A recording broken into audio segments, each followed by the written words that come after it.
You have read all the books. You can draw a perfect map of your trauma history, explaining the why behind every trigger, every pattern, and every act of self-sabotage. You know your attachment style by heart and could probably teach a class on the long-term effects of your childhood. So why, after all of that incredibly hard work and deep insight, do you still feel stuck in the exact same loop?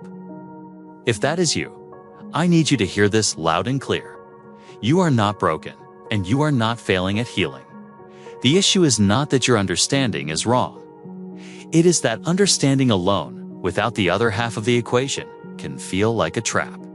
In this video, we are going to explore why your deep intellectual grasp of your trauma is a vital foundation, but not the entire structure of healing. And we will uncover how the real key to getting unstuck is not just in your thoughts, but in your body. For so many of us, our intellect is our superpower. It is how we solve problems and navigate the world. So when we realize something is deeply wrong inside, of course, we turn that powerful analytical lens on ourselves. We research, we read, and we talk, trying to make sense of the chaos. This process of making sense of things is called intellectualization. It is a way your brain tries to protect you by using logic and reason to create a buffer against the raw, overwhelming pain of a traumatic experience.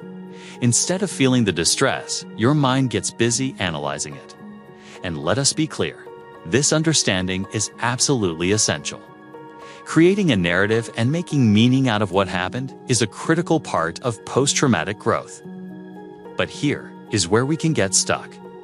When that intellectual understanding becomes a substitute for emotional healing, you collect knowledge, name theories, and can explain exactly why you are the way you are. For a moment, that feels like control, like progress. But the anxiety still hums in your chest. The dread still visits in the morning. The tension in your shoulders never really leaves. Your brilliant mind, in its effort to protect you, has made you an expert spectator of your own pain. The very tool you are using to fix the problem, your analytical mind, is sometimes keeping you hovering at a safe distance from the actual wound. And that wound is what trauma truly is. As experts like Dr. Gabor Mate explain, trauma is not just the bad thing that happened. It is the wound that you sustained inside. It can come from being consistently ignored as a child, having an emotionally unavailable parent, or feeling unsafe or unseen in your own home. It is any experience that overwhelms your capacity to cope and forces you to disconnect from yourself to survive. And you cannot think your way out of a wound that was not created by thoughts in the first place. So, why can our powerful mind not solve this all on its own? It comes down to how and where trauma is actually stored in your brain and body. This is not a metaphor. It is neuroscience. You have got your prefrontal cortex, or PFC. Think of it as your thinking brain, right behind your forehead. It handles logic, reason, language, and conscious thought. When you are analyzing your trauma, your PFC is running the show, but trauma is not stored in the thinking brain. It is held in the limbic system, your feeling and survival brain. This is a more primitive part of your neurology that manages emotions, memory, and our automatic survival responses: fight, flight, and freeze. When a traumatic event happens, the limbic system hijacks the controls. The amygdala, your brain's smoke detector, sounds the alarm, and your body is flooded with stress hormones. In this state of high alert, the logical prefrontal cortex's activity is reduced. It takes a back seat. Your body is just trying to survive, and there is no time for a thoughtful debate. Here is the core issue. Trauma leaves the body in a state of physiological dysregulation, stuck in fight, flight, or freeze long after the danger has passed. When you try to think your way out of it, you are using your PFC to solve a problem lodged in your survival brain. But the limbic system does not speak the language of logic. It speaks the language of safety and sensation. This is why simply talking about the trauma over and over again, without engaging the body in an experience of safety, can sometimes make things worse. It is like describing the schematics of a fire alarm while it is still blaring. You can understand the wiring, but none of that analysis will actually turn the alarm off. To do that, you have to go to the control panel and physically reset the system. This is why effective trauma therapies, including cognitive ones like CBT and EMDR, integrate methods to help the body feel safe during processing. They do not just talk about the past. They help your nervous system understand that the threat is over.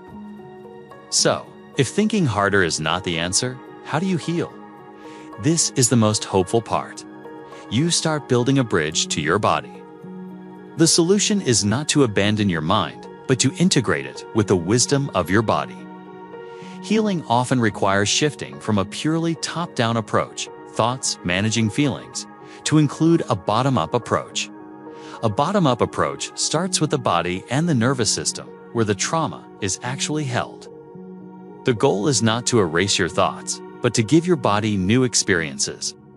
Specifically, experiences of safety, regulation, and completion that contradict the old feelings of helplessness and fear.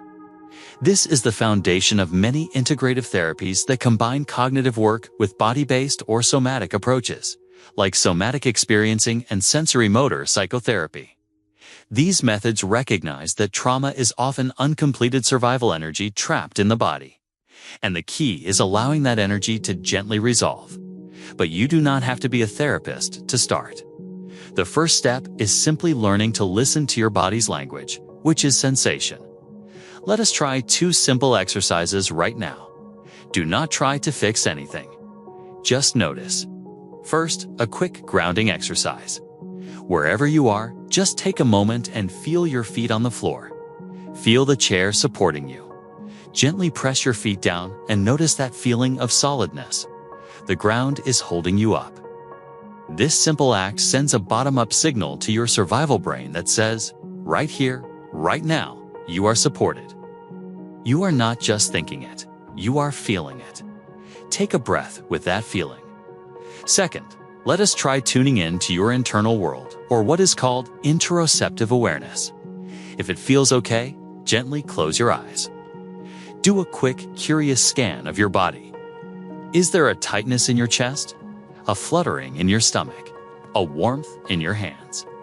Do not label it anxiety or sadness. Just notice the pure sensation, tightness, fluttering, warmth by simply observing these sensations without judgment. You begin teaching your nervous system that you can be present with these feelings without being overwhelmed. This is how you start building that bridge between your thinking brain and your feeling body. For years, you may have been trying to heal a feeling with a thought, and it is an exhausting battle. Here is the powerful takeaway. Healing from trauma does not happen just by finding the perfect intellectual explanation. It happens when you integrate that understanding with new, safe experiences in your body. You are not broken. You have just been trying to solve the problem with only half the toolkit.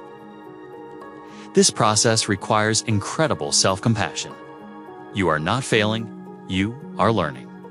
Your mind is a brilliant map maker, but your body is the territory where healing happens. It is time to bring them together. Through neuroplasticity, our brain's amazing ability to change, we can build new pathways for safety, regulation, and connection. If this idea of being stuck in your head resonates, I would be honored if you shared a piece of your experience in the comments. What is one thing you realize now you have been intellectualizing that you might need to start to feel instead? Seeing each other's stories reminds us we are not alone. And if you want to learn more practical, body-based tools for this integrative journey, make sure you subscribe. In our next video, we will dive into more specific somatic practices you can use every day. Remember, it is not about leaving your mind behind. It is about coming home to your body. You can do